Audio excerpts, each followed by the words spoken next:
복된 주일, 하나님께서 우리에게 주시는 은혜의 말씀은 신약성경 에베소서 5장 14절에서 21절까지의 말씀입니다.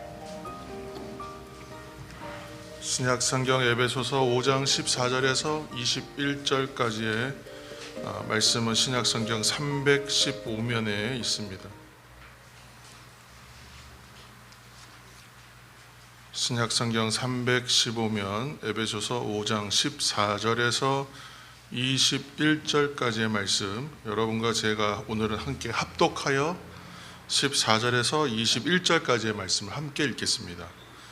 14절, 그러므로 이르시기를 잠자는 자여 깨어서 죽은 자들 가운데서 일어나라. 그리스도께서 너에게 비추이시리라 하셨느니라. 그런즉 너희가 어떻게 행할지를 자세히 주의하여 지혜 없는 자같이 하지 말고 오직 지혜 있는 자같이 하여 세월을 아끼라. 때가 악하니라. 그러므로 어리석은 자가 되지 말고 오직 주의 뜻이 무엇인가 이해하라. 술 취하지 말라. 이는 방탕한 것이니 오직 성령으로 충만함을 받으라. 시와 찬송과 신령한 노래들로 서로 화답하며 너희의 마음으로 주께 노래하며 찬송하며 범사에 우리 주 예수 그리스도의 이름으로 항상 아버지 하나님께 감사하며 그리스도를 경외함으로 피차 복종하라. 아멘. 네, 우리 권사님 기도해 주셨지만 우리 박태인 집사님 참 오랜만입니다. 네, 너무 감사하고 하나님께 영광을 올려드립니다. 네. 어렸을 때 제가 참 재미있게 본 책들이 있습니다.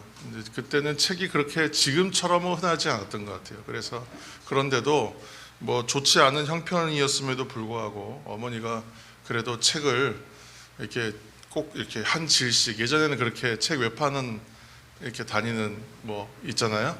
특정 출판사 얘기하면 안 되니까 보통 제가 기억나는 건 2군데 출판사인데, 근데 그곳에서 이제 책들을 가져오면 그냥 무리해서 사신 것 같아요. 지금 생각해 보면 터무니없이 많은 양을 한꺼번에 사셔서 쟁여두는 거예요. 그러면 그 책의 표지가 떨어질 때까지 봤던 것 같아요. 형님하고 저하고. 근데 그렇게 봤던 이제 여러 이야기들이 있는데, 나중에는 그게 이제 사실은 되게 좀 세상적으로 얘기하면 야한 얘기다. 그래서 천일야화, 야한 얘기들. 자기가 사실 죽지 않으려고 이제 온갖 재미있는 얘기, 자극적인 얘기, 또 솔깃한 이야기들 다 모아서 했던 게 천일야화인데, 아라비안 나이트죠. 아라비안 나이트. 그 중에서 원래는 그 천일야화에 속하지 않은 이야기들이 있어요. 근데 거기 나중에 포함돼서 이제 번역하는 과정에서 포함된 걸로 제가 알고 있습니다만, 알리바바와 40인의 도적, 여러분 다 아실 거예요. 또 알라딘과 요술램프, 뭐 이런 이야기들은 너무 유명한 이야기들이잖아요. 정말 재미있게 읽어가지고 지금 요즘에 저희 아이가 막 뭐 천자문, 마법 천자문 이런 거 한자 하면서 한자어를 입에 붙여가지고 그걸로 막 자기가 이제 막 이게 뭐 주문 뭐 막 이렇게 하는데, 그렇게 하는 것처럼 저도 그랬던 것 같아요. 그래서 열려라 참깨 뭐 이런 거 하고, 열려라 방앗간 이렇게 하면 안 열리고 이런 것도 하고, 또 뭐 이렇게 주전자 가져와 가지고 문지르면서 진이 나오라고 또 하고, 왜 안 나오는 거야 뭐 이것도 하고, 아니면 또 제가 또 진이 역할을 하기도 하고, 몸집이 좀 있었으니까 그렇게도 하고, 그렇게 재미있게 놀았던 기억이 나요. 제가 알리바바가 되기도 하고 또 지니가 되기도 하고, 그렇게 해서 역할극도 하고 재미있게 놀았던 기억이 납니다. 성도 여러분, 그런 한번 상상을 한번 해보세요. 예수님을 내가 믿기만 하면 이제 나도 어떤 고통도 당하지 않고 고난도 겪지 않는다. 예를 들어서 세상에서 겪어야 할 어려운 문제 많은데 주님 앞에 기도하면 다 해결해 주시니까 어려움이 없다. 그러니까 돈을 열심히 벌지 않아도 될 것이고, 세상에서 최선 다하지 않아도 뭐 하나님께 다 해주실 테니까 그냥 순리대로 쭉 흘러간다. 힘들이고 애쓰지 않아도 문제 다 풀린다. 만사형통의 은혜가 있다. 이렇게 말이에요. 예수님 믿기 때문에 어떠한 고난이 있어도 마음이 흔들릴 일이 없다. 나는 무슨 일을 당해도 기쁨과 평안만 가득하다. 성도 여러분 중에 혹시 그런 분 있으십니까? 제가 말씀드린 거 다 해당하는 분이 있어요? 만약에 이러한 일들이 진짜 우리의 현실이라면 교회는요 세상 사람들로 가득할 겁니다. 미어 터져서 우리 앉을 자리가 없을 거예요. 30분 전에 와도 여기 자리 없을 거예요. 그렇죠? 그렇지만 이게 불행인지 다행인지 그리스도인 된 성도의 삶이라는 것은 그런 세상 사람들이 원하는 조건대로 채워지지도 않을 뿐더러 또 세상 사람들과 좀 다른 특별한 대우를 받느냐? 그렇지도 않아요. 똑같은 세상의 조건에서 살아가는 존재더라는 거예요. 그러니까 세상의 모든 문제, 우리가 보기에 불합리해 보이고 모순된 문제들까지도 똑같이 당할 수밖에 없는 것이 우리의 현실이더라. 성도 여러분, 어느 누구도 세상살이에 대해서는 예외가 없습니다. 예외가 없어요. 가지고 있는 것에 뭐 조건에 좀 차이는 있을지 모르나 똑같은 현실을 맞이하는 거예요. 누구는 좀 더 편안한 현실을 맞이하고 누구는 각박한 현실을 맞이하냐. 모든 사람이 당하는 현실이라는 것은 사실은 똑같다는 거예요. 삶의 현실은 믿는 사람이나 안 믿는 사람이나 공평합니다. 누구의 현실만 다른 것은 없다는 말씀이에요. 그런데 이 공평한 현실을 맞이하는 쪽에서는 태도가 다르다, 입장이 다르다는 거예요. 극에서 극인 경우가 있어요. 믿는 사람들 경우에도 마찬가지. 굉장히 이거는 극에서 극입니다. 어떤 사람들은 현실을 아예 외면해버려요. 현실을 인정하지 않아요. 현실을 인정하지 않고 믿음 생활하는 것에 완전히 침몰해서 머물러 버려요. 거기서 안 나옵니다. 그래서 교회, 좀 더 심한 경우는 기도원 이런데 딱 들어가서 그냥 기도하는 것으로만 세상과 담쌓고 그냥 기도하는 거로 사는 거예요. 그러다 보니까 어디로 가냐면 신비 체험을 굉장히 중요하게 생각해요. 그런데 신앙생활에서 우리 기독교 신앙에서 신비, 미스라고 하는 거예요. 신비라고 하는 것은 종교에서 빠질 수 없는 요소예요. 중요한 요소예요. 은사 체험이나 성령 체험 이런 거 굉장히 귀한 겁니다. 그런데 여기에만 올인해서 몰두해 버리면 어떻게 되겠습니까? 불균형하겠죠.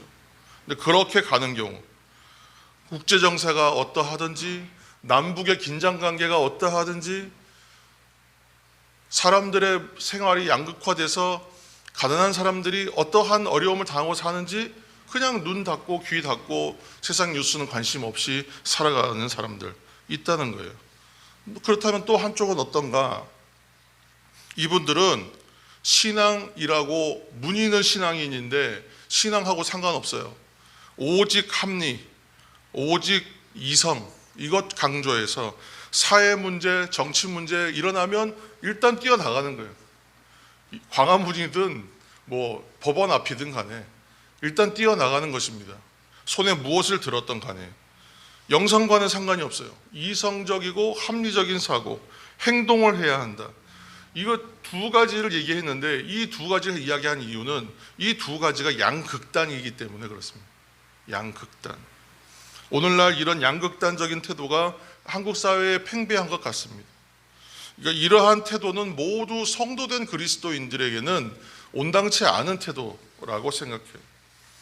왜냐하면 한쪽은 신앙의 눈을 들어서 세상을 외면하는 것이고 어느 한쪽은 세상의 눈을 들어 신앙을 외면하기 때문에 이 양극단은 둘 다 성숙한 그리스도인으로서는 옳지 않은 우리와 맞지 않는 삶의 태도라고 말씀드리는 거예요.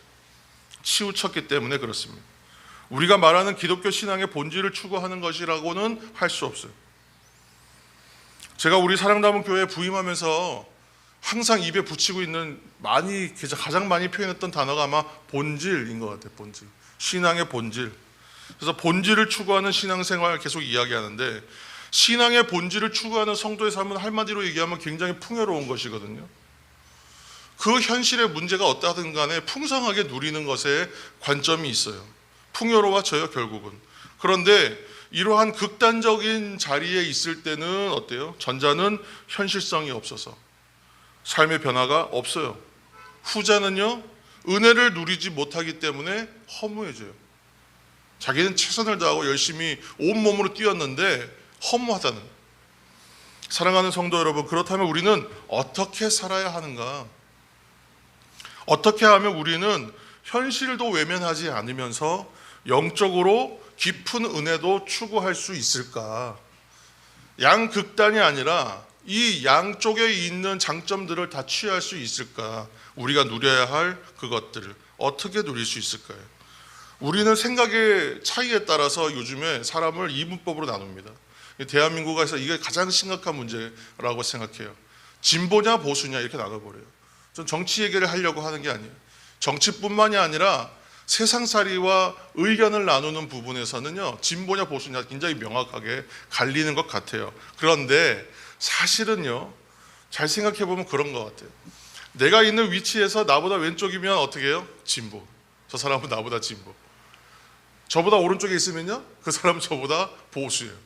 그런데 나보다 조금 오른쪽에 있다고 보수라고 공격하고, 나보다 조금 왼쪽에 있다고 진보라고 공격해요. 여기서 뭐 좌냐 우냐 붙이면 이제 아주 심한 말도 나옵니다. 그래서 어디 가서 진보인지 보수인지 얘기하기가 굉장히 곤란해져요.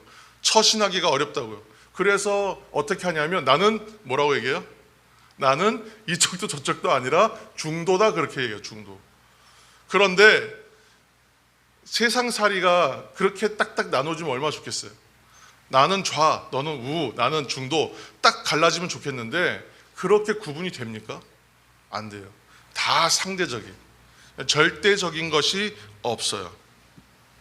경계가 명확하지 않더라. 그래서 성경을 보니까 하나님 말씀 가운데에 그런 말씀이 있더라고요. 우리에게 전혀 다른 방법으로 올바른 길을 살 수 있는 방법, 하나님 말씀 가운데 있습니다. 오늘 그 본문 말씀 한 절 읽겠습니다. 에베소서 5장 14절 말씀.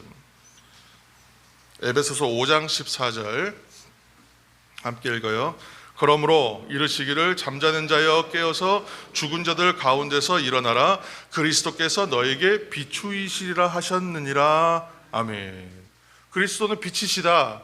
이건 다 아는 이야기입니다. 빛은 생명을 이야기합니다. 밝음이기도 하고요. 그렇죠? 깨어나는 것을 의미하게 돼요. 이 빛이신 그리스도께서 우리에게 빛이심으로 우리는 무엇이 되었냐면 빛의 자녀, 빛의 성도, 빛의 사람들이 되었습니다. 빛의 비추임을 받는 사람. 우리 스스로 빛은 못 내요. 그러나 최소한 반사체로는 살 수 있는 그러한 빛을 받고 빛을 낼 수 있는 빛의 자녀로 살 수 있게 된 그리스도인 되었어요. 그래서 에베소서 5장 그 6절 이하의 이 챕터 하나의 큰 단락을 뭐라고 하냐면 빛의 자녀로서 성도들이 어떻게 살아가야 할까에 대한 이야기가 지금 에베소서 5장에 있는 아주 중요한 포인트 중에 하나예요. 5장 15절 말씀도 읽을게요. 5장 15절. 그런즉 너희가 어떻게 행할지를 자세히 주의하여 지혜 없는 자같이 하지 말고 오직 지혜 있는 자같이 하여. 아멘. 무슨 말씀인지 여러분 이해하셨어요? 말씀 읽을 때 눈으로 빨리 한번 읽으시고 입으로 읽으시고 눈으로 한번 더 읽으세요. 그러면 캐치가 돼요. 그게 그렇게 읽어서 바로바로 이게 이제 붙어 오기 시작하면 이제 말씀을 빨리 잡을 수 있어요. 그런즉 너희가 어떻게 행할지를 자세히 주의하여 지혜 없는 자같이 하지 말고 오직 지혜 있는 자같이 하라. 그렇게 말씀하시잖아요. 그리스도인은 어떤 사람이냐면 미련한 사람이냐? 아니다. 미련한 사람 아니다. 그러므로 어떤 사람이에요? 반대로 지혜로운 사람이어야 한다. 지혜로운 사람이다.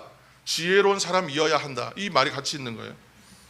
자, 제가 방금 읽은 15절을 제가 갖고 있는 새 한글 성경이라고 하는 새로 나온 번역이죠. 최근에 새 한글 성경으로 다시 읽어볼게요. 그러므로 여러분은 어떻게 살아가야 할지 찬찬히 살펴보십시오. 지혜롭지 못한 사람처럼 살지 말고 지혜로운 사람처럼 사십시오. 어렵지 않은 얘기잖아요. 그러니까 지혜롭게 살라는 얘기 한마디로. 근데 여기서 뭐냐면 좀 찬찬히 살펴보라고 하는 차분하게 좀 깊이 생각해보라. 깊이 생각해봐라. 조금 관조하는 마음으로 한 발짝 떨어져서 천천히 깊이 한번 생각해봐라. 지금 사도 바울이 이 글을 에베소 교회에 보냈는데 사도 바울은 우리가 세상을 살아가는 삶이란 건 찬찬히 살펴보아야 하는 삶이다. 정신없이 사는 것이 아니라. 그냥 직관적으로만 사는 것이 아니라 찬찬히 살펴보아야 한다. 달리 표현하면 깊은 생각과 지혜로움으로 살아야 하는 것이 삶이다 라고 정의해 주고 있습니다. 그러니까 지금 이야기하는 삶은 우리와 나와 전혀 상관없는 막연한 삶이 아니라 이것은 매우 구체적으로 우리가 살고 있는 우리 현실을 말하는 거예요. 성경에서 말하는 이 삶은 내가 지금 매일 경험하고 매일 누리고 있는 이 매일의 삶을 얘기하는 거예요. 이 현실의 삶을 살아갈 때에 찬찬히 생각하고 깊은 생각과 지혜로움으로 살아야 합니다. 그렇게 해야 되지 않겠습니까? 라고 말하는.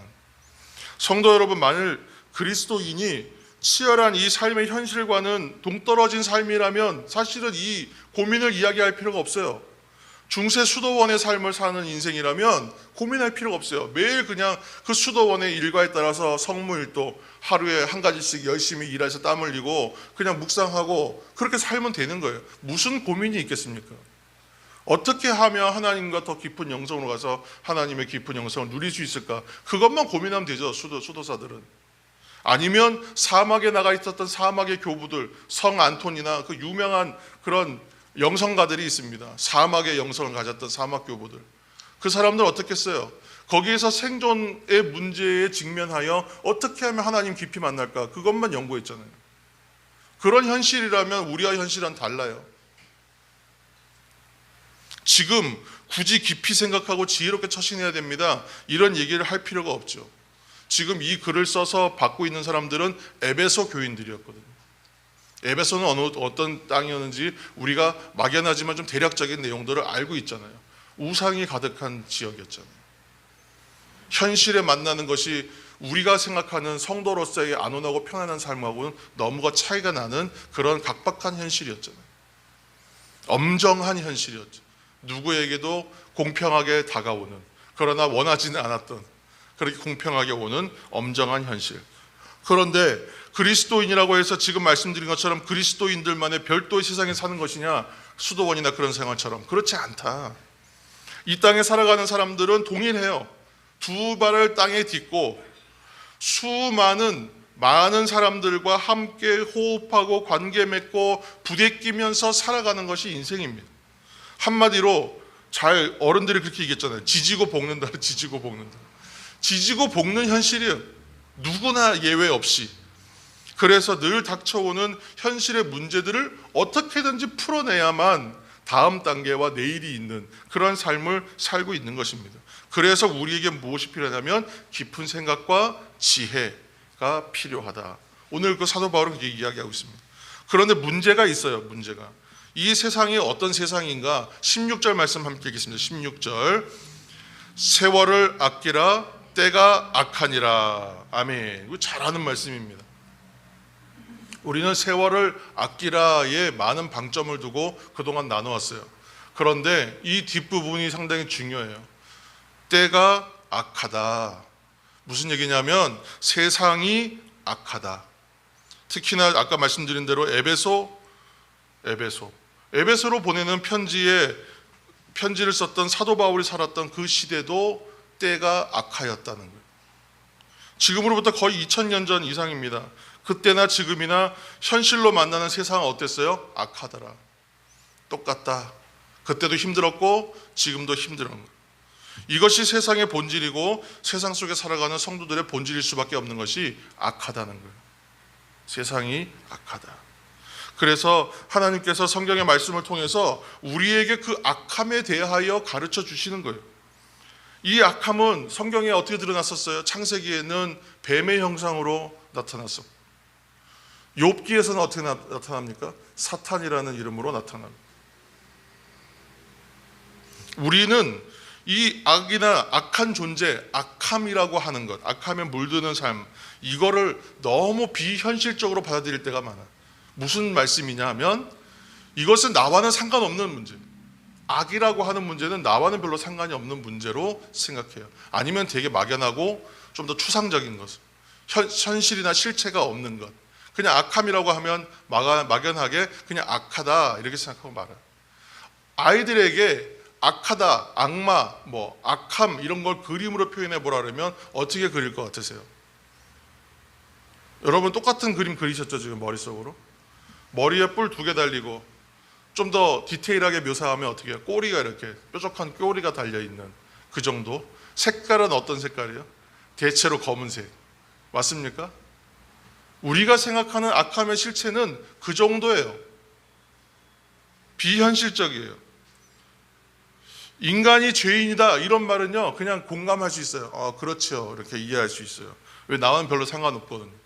지금 말세다 그러면 맞아요, 말세 같아요. 근데 별로 상관없어요. 똑같아요. 오늘도 이렇게 생각한다는 거예요. 나의 현실로 여기지 않는다는 말씀이에요. 악함의 실체에 대하여 인정은 하나 나와는 별로 상관없는, 실감하지 못하는, 공감도 잘 못하는 그런 문제.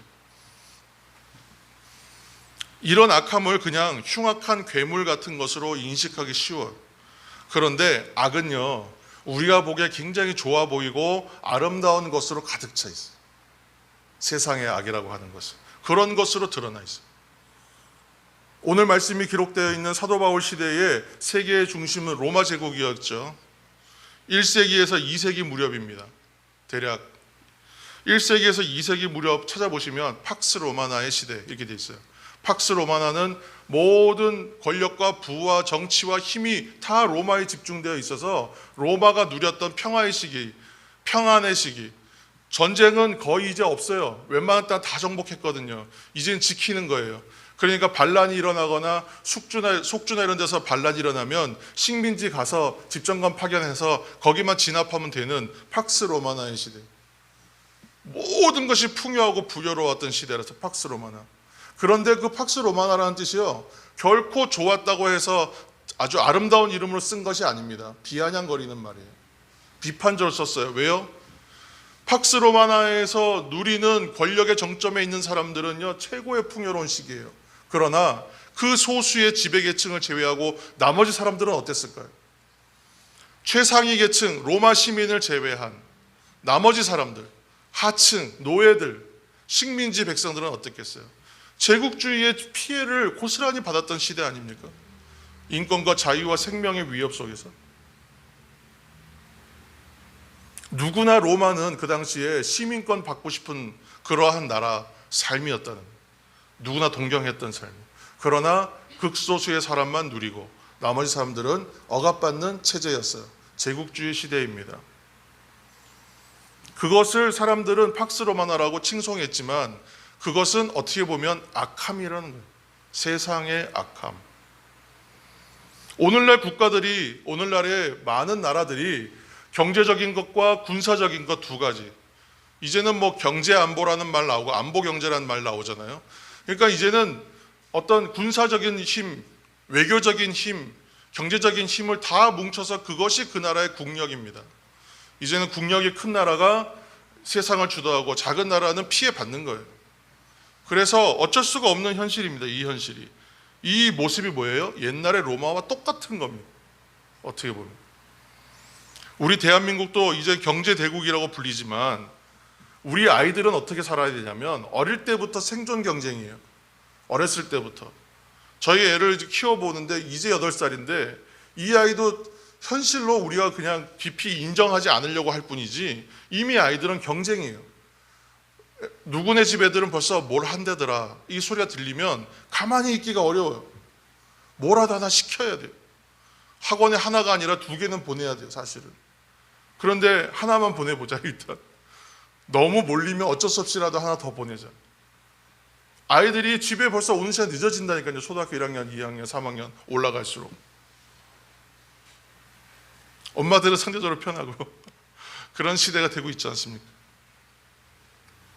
일일이 다 언급하지 않더라도 많은 부조리와 사회악이 우리 사회에 존재한다는 말씀입니다. 그렇다 보니까 우리들도 그 안에서 어떻게 해요? 물들어요. 세상살이에 물들어요.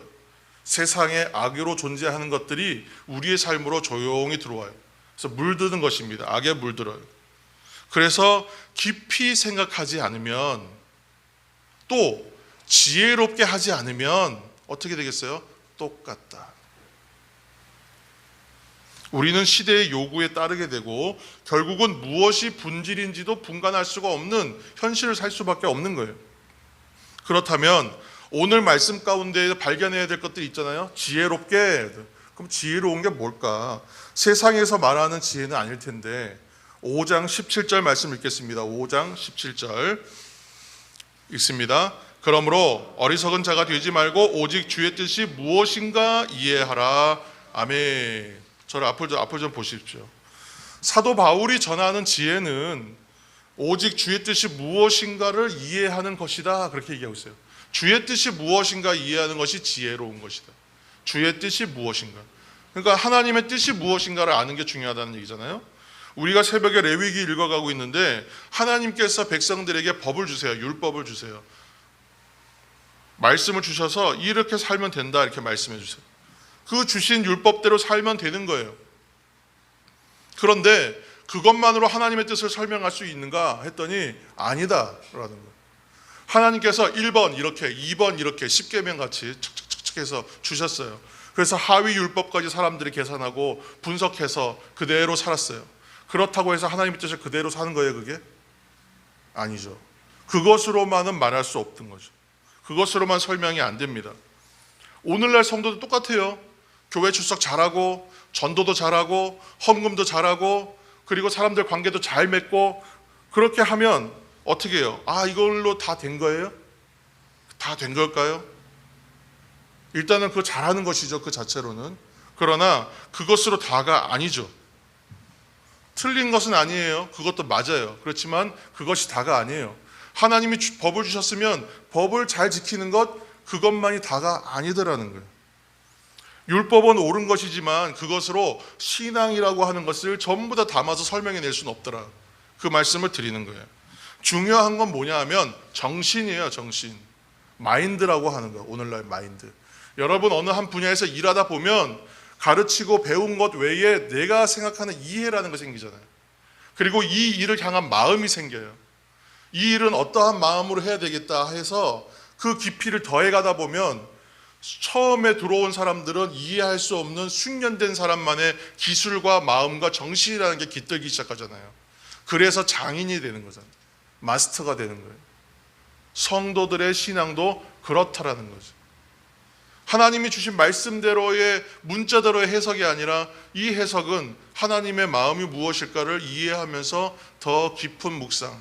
그래서 2022년도에 풀었던 에베소서 5장의 말씀이 2023년도와 24년도에 또 다른 마음으로 이해되는 것처럼, 제가 어렸을 때 보지 못했던 것을 나이가 조금 들어서 보게 되는 것처럼 그렇게 된다는 것이죠. 중요한 것은 정신이더라. 법의 규칙을 지키는 거 중요해요. 왜냐하면 범법자 되지 않으려면 법을 지켜야죠. 그러나 중요한 것은 법의 정신을 이해해야 돼요. 형식을 중시하다 보면 정신을 잊어버려요. 그 마인드를 잊어버려요. 그러니까 형식주의가 돼요. 신앙생활이 형식에 치중한 것이 되면서 신앙생활 무너진 거잖아요. 한국의 교회들이. 우리들의 모습 가운데도 그런 부분이 분명히 있을 거예요. 형식화된 것들. 그렇지만 이것으로 형식주의라고 해서 이것을 지혜롭다고 할 수 없다 이렇게 말하고 이제 끝나면 좋겠는데, 문제는 우리는 주님의 뜻을 알아야 되는 거거든요. 그렇다면 도대체 어떻게 하라는 말씀입니까? 제가 이제 간혹 말씀드리지만 제가 좀 쉬운 거 어렵게 말하는 재주가 있잖아요. 오늘 좀 어렵습니까? 쉬운 거 제가 어렵게 지금 얘기하고 있는 거예요. 그렇죠? 근데 듣다 보면 우리가 이제 점점 더 명확해질 겁니다. 근데 오늘 말씀은 이런 부분에 대해서 아주 명확하게 우리에게 말씀해 주고 계세요. 5장 18절입니다. 5장 18절 함께 읽겠습니다. 술 취하지 말라. 이는 방탕한 것이니 오직 성령으로 충만함을 받으라. 아멘. 우리가 기억해야 할 말이 있어요. 함께 한번 해볼게요. 지금 우리로서는 할 수 없지만 주님은 하십니다. 우리는 할 수 없지만 하나님은 하십니다. 아멘. 아멘. 오직 성령이 하시는 거예요.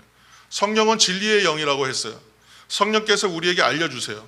오늘 18절 말씀을 새한결 성경에는 뭐라고 했냐면 성령으로 가득히 채워지십시오 이렇게 설명했어요. 성령으로 가득 채우라. 성령의 채움을 받으라는 얘기예요.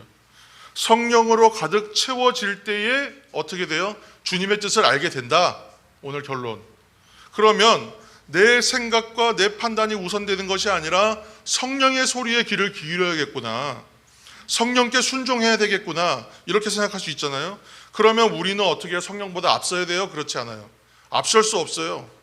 앞서면 안 됩니다. 다만 성령님 앞서가라 하시면 돼요. 그런데 우리가 어떻게 살고 있냐면 성령님 앞서가십시오 말은 그렇게 하고 성령보다 항상 앞서가요. 성령님 어디 계신지 알 수가 없어요. 너무 뒤쳐져가지고 우리가 진작에 달렸거든요, 어제부터. 그러니까 안 보이는 거예요, 성령이 어디 계신지. 성령이 왜 저한테 말씀해 주지 않습니까? 그러고 나서 길을 잃는 거 자꾸. 자, 5장 19절에서 20절 함께 읽겠습니다. 5장 19절에서 20절. 19절입니다. 시와 찬송과 신령한 노래들로 서로 화답하며 너희의 마음으로 주께 노래하며 찬송하며 범사에 우리 주 예수 그리스도의 이름으로 항상 아버지 하나님께 감사하며. 아멘. 지금 뭐뭐하며가 많은데 어렵지 않습니다. 찬송, 노래, 서로 찬송하라. 함께 찬송하고 너희의 마음으로 노래하고 찬송하며 찬송하고 감사하고 영광 돌리라는 이야기구나, 이 이야기하면 돼요. 성령으로 가득 채워진다는 것이 무슨 말씀인가 했더니 지금 이 말씀 안에 포함되고 설명되어 있는 거예요.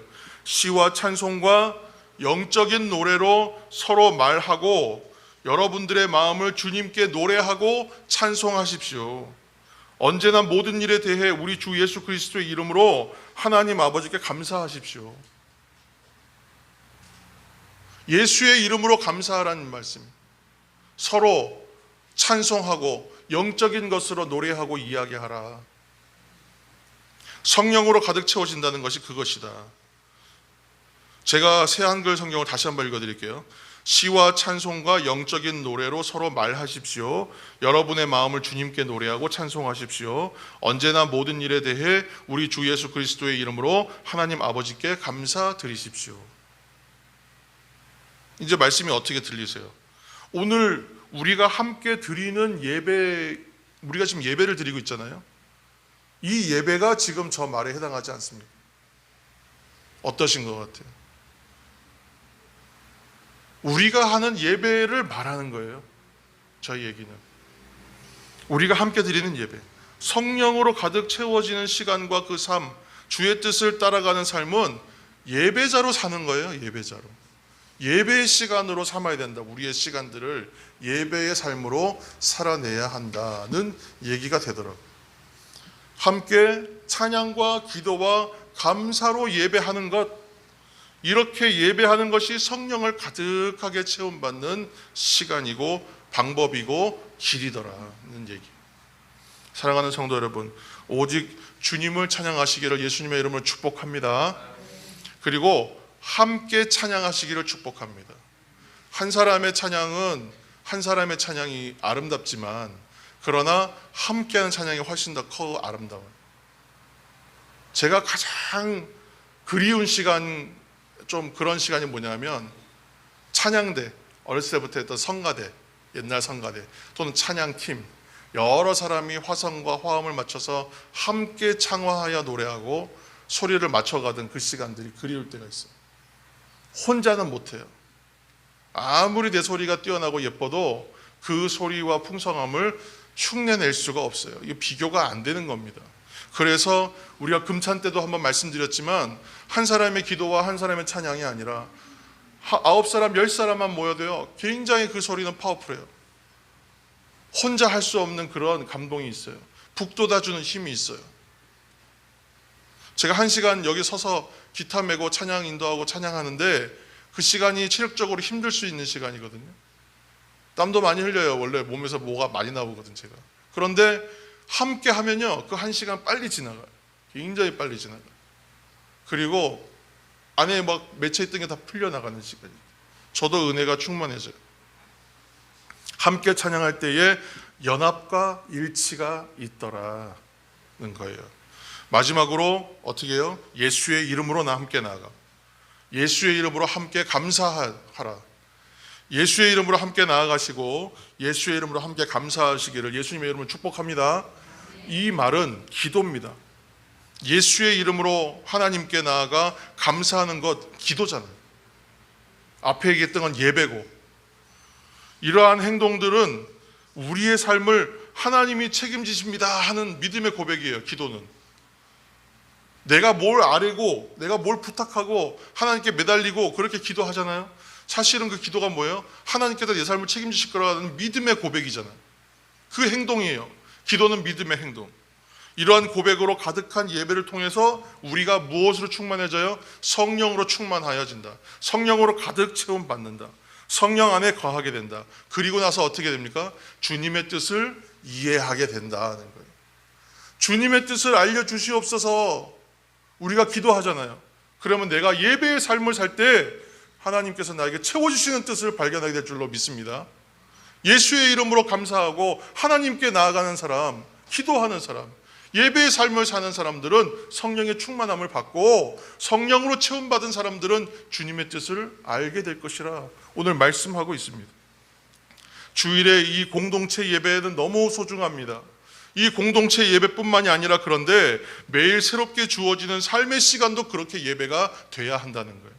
예배의 삶을 살면서 때로는 성공하고 실패할 수 있습니다. 오늘은 좀 잘 산 것 같고 내일은 실패해요. 어느 날은.